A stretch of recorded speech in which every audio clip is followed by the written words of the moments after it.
The Battle of the River Plate was not just Powell and Pressburger's most commercially successful film, it was a financial survival operation disguised as a naval epic, assembled from borrowed warships, a dead man's book, and an American cruiser the United States Navy would not allow its crew to repaint.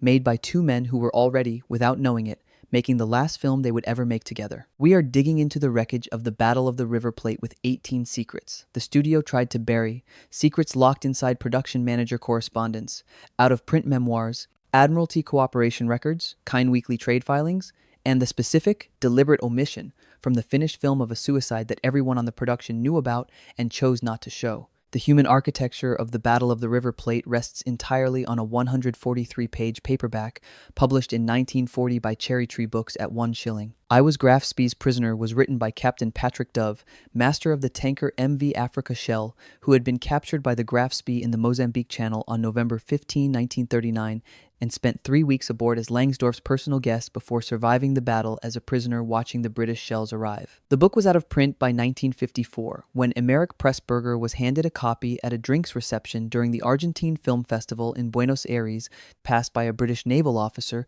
who had been at the River Plate and who had carried his copy to Argentina for reasons he apparently never explained. Dove died in 1957, the year after the film's release, never having seen what had been built from his testimony. He had served as technical advisor, watched Bernard Lee play him, given interviews about the film. He sold his book rights for a sum that Powell's memoir Million Dollar Movie characterizes, with a brevity suggesting he found the figure uncomfortable to record. But the real problem was that the book Dove had written was only the beginning of what the Archers had done to reach this production, for reasons that had very little to do with naval history. The Archers arrived at the Battle of the River Plate through a sequence of financial catastrophes that had dismantled their independence piece by piece across 5 years. Gone to Earth had been seized and recut by Selznick. The elusive Pimpernel had been compromised by Goldwyn. Oh, Rosalinda, made for ABPC as a condition of their production deal, had been a failure of sufficient severity, that it had effectively closed the door on the kind of ambitious filmmaking that had defined their most celebrated work. The decision to develop a naval war picture was not creative, it was commercial. Rank was prepared to back a large-format prestige production on the condition that it was a subject with demonstrable audience appeal.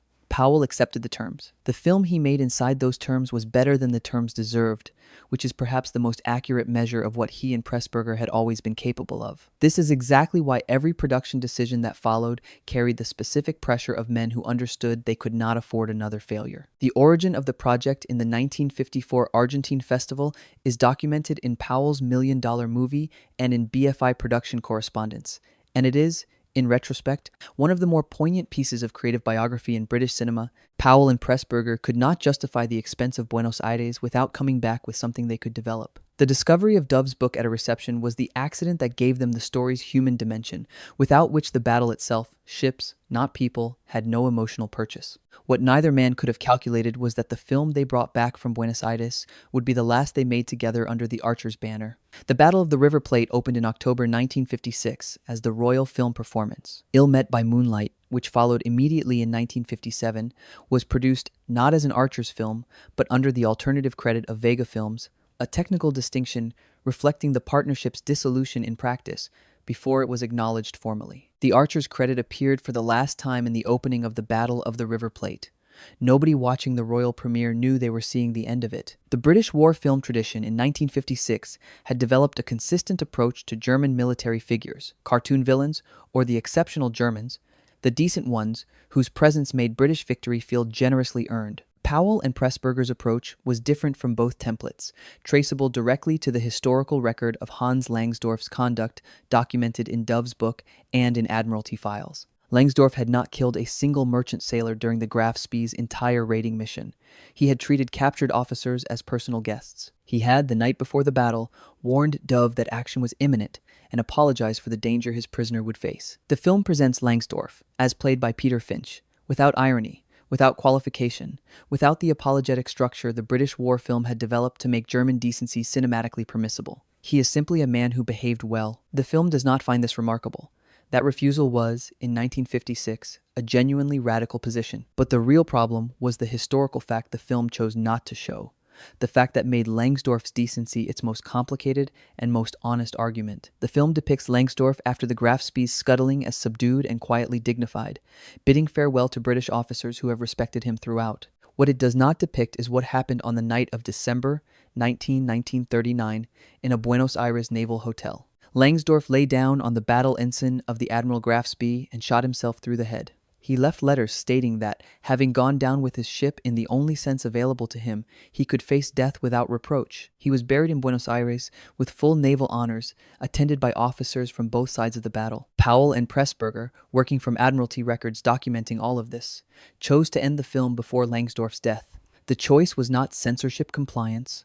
Suicide was not prohibited in British cinema in 1956. It was a deliberate, formal decision to end on the scuttling, on the moment of honor rather than death. The suicide, documented in Powell's companion book Graf Spee, published the same year, is absent from the film not because Powell did not know about it, but because he understood it perfectly. This is exactly why the film's final image carries a weight that the script alone cannot account for. The USS Salem, an American heavy cruiser on Mediterranean duty, was the largest available vessel that could plausibly represent the Graf Spee in silhouette. The United States Navy agreed to its use on one condition: the Salem's hull numbers could not be painted over or modified in any way. This was non-negotiable naval protocol that no production budget could override. The Salem was visually distinct from the actual Graf Spee in several respects: its hull numbers, its different bow profile, its dual forward turrets where the German ship had one. Powell's solution, incorporated into the film's dialogue with the brazen simplicity of a man who found the problem amusing, was to have characters describe the German camouflage as including false hull numbers as a deception measure. The anachronism was not explained around, it was promoted to a plot point. The American numbers stayed on the American ship.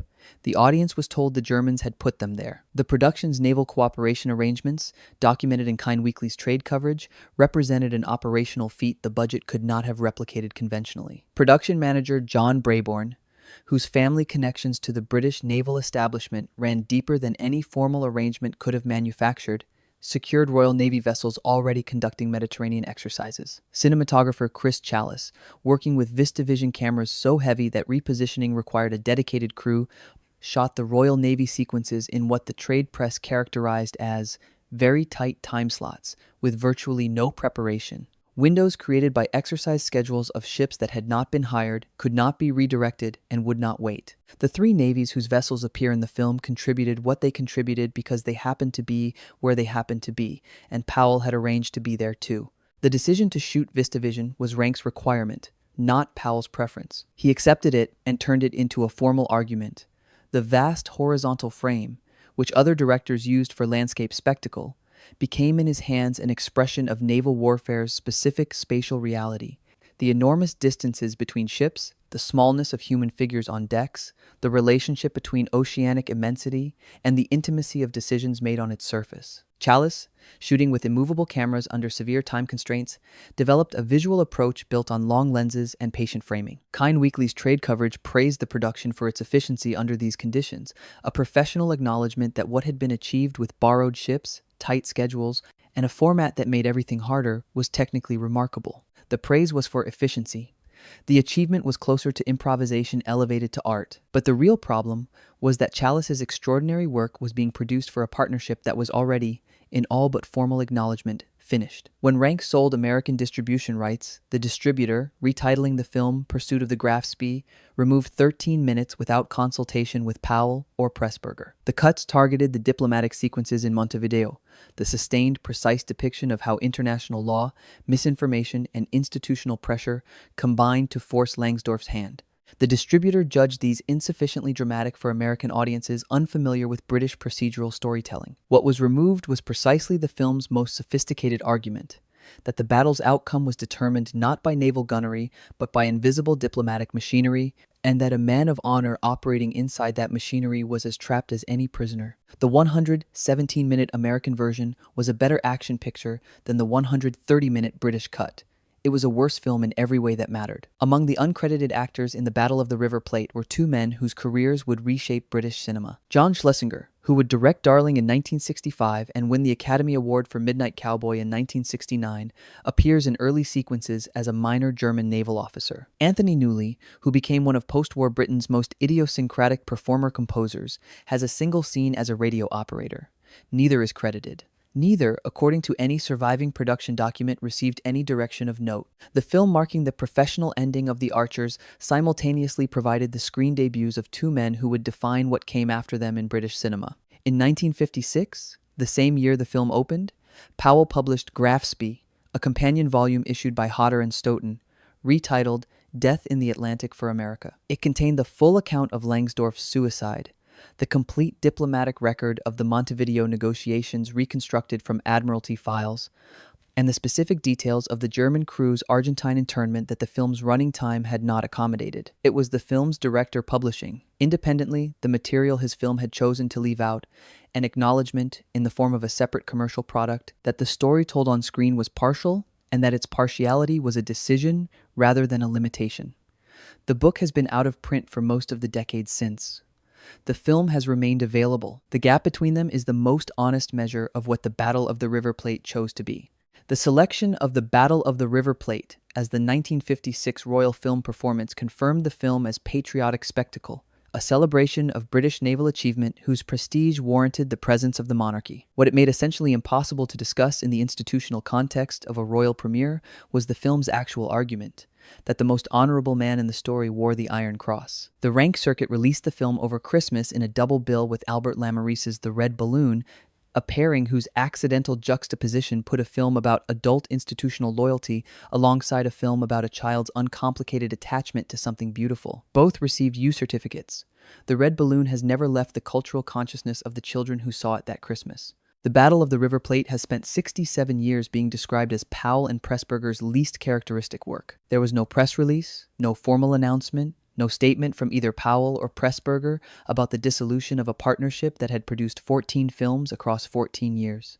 The Archers credit simply stopped appearing. Powell directed Peeping Tom in 1960 under his own name, received reviews of such comprehensive hostility that his career was effectively ended for a decade, and spent the 1970s at Francis Coppola's Zoetrope Studios in Los Angeles, unable, as his widow Thelma Schoonmaker later noted, to afford a car. Million Dollar Movie contains an 80-page section on the making of the Battle of the River Plate, the most detailed account of any single production in the memoir.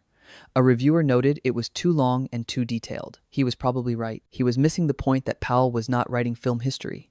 He was saying goodbye. Challis's contribution to the Battle of the River Plate has been consistently absorbed into the production's general praise for visual scale without receiving individual analytical attention. His solution to the VistaVision format's inflexibility, building the battle sequences around the relationship between ship scale and horizon line rather than conventional action cutting, produced images whose spatial intelligence exceeded what the schedule and the equipment should have permitted. Martin Scorsese, who devoted a documentary to Powell and Pressburger's work, praised specifically the VistaVision shots of warships at sea, the shots Challis took in stolen minutes between naval exercises, with a camera too heavy to move quickly, from a ship that belonged to someone else. The best shots in the film were made under the worst conditions the film had to offer.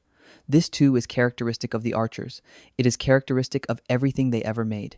Among the production's most obscure archival records is a letter, cited in Kind Weekly's post-production coverage, from a surviving officer of the German Kriegsmarine who had served in the South Atlantic Theater and who wrote to Powell following the film's German release in 1957. The letter praised the accuracy of the Montevideo negotiation sequences specifically, not the battle, not the naval hardware, but the depiction of how institutional pressure, bureaucratic procedure, and time manipulation combined to force the Grafspy's hand. The officer identified, by name, specific procedural details in the film that he confirmed had been accurately reconstructed from records he had personal knowledge of.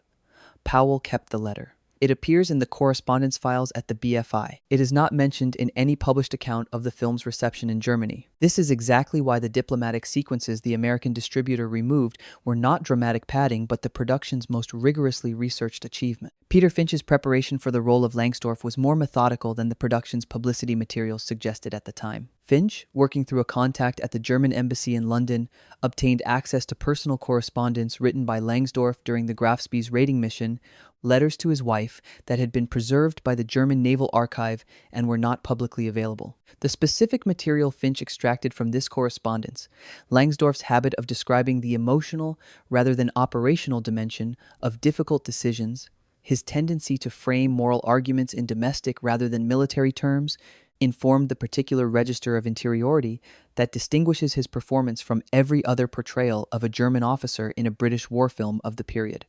The letters have never been published in English. Their influence on the most praised performance in the film is undocumented in any published account of the production. Variety, in its trade review, identified the film's central commercial weakness with the precision of a man reading a balance sheet. The British commanders who won the battle were, in the film's dramatic architecture, less vivid than the German commander who lost it. Fails to achieve any degree of characterization for the three naval commanders who led the British cruisers to victory, was the assessment, accurate as commercial observation, entirely wrong as formal analysis. Stanley Kaufman in The New Republic called it almost unrelievedly dreadful, a verdict so comprehensive it requires a specific act of critical will to understand what framework he was bringing to the film. The Monthly Film Bulletin argued that such an incredible story needs more pace, faulting the Montevideo sequences for hampering momentum without acknowledging that the diplomatic sequences were the film's argument and the argument was the point. But the algorithm of history has vindicated the Battle of the River Plate as something the royal film performance could not acknowledge and the trade press could not identify. A film whose apparent patriotism contains, at its structural center, an argument about the moral equivalence of men on both sides of a war, delivered through the specific, documented humanity of Hans Langsdorff, who refused to kill the people the machinery of war had placed in his power. The film that looks most like a British establishment production is the Powell and Pressburger film that most completely expresses their deepest conviction, that character is identical on both sides of any border, and that institutions, not individuals, make enemies of people who would otherwise recognize each other. The version that American audiences saw, 13 minutes shorter, its argument amputated by a distributor who found the diplomatic machinery undramatic, has shaped the film's English-language reputation for 67 years. The complete film, which has been available in Britain continuously, makes an argument that its truncated American counterpart cannot. The difference between those two versions is the difference between a war film and a film about why wars are fought by people who would prefer not to fight them. Hans Langsdorff chose to conduct warfare humanely, was evaluated by his institution as having failed, and was buried with honors by the country he had been trying to destroy. The film made about him was selected as a royal film performance, praised for patriotic spectacle, and has spent 67 years being described as Powell and Pressburger's least interesting work. Here is the question the film embeds beneath the VistaVision battle sequences and the Christmas double bills. When we celebrate the enemy who behaved well, are we genuinely honoring individual virtue? Or are we using individual virtue to avoid asking why the machinery that placed him there was built in the first place? Leave that in the comments. The argument is the point. If this investigation changed how you see the Battle of the River Plate, leave a like, because there are 1,000 films with buried secrets that deserve the same forensic attention, and the algorithm needs to know this kind of digging matters.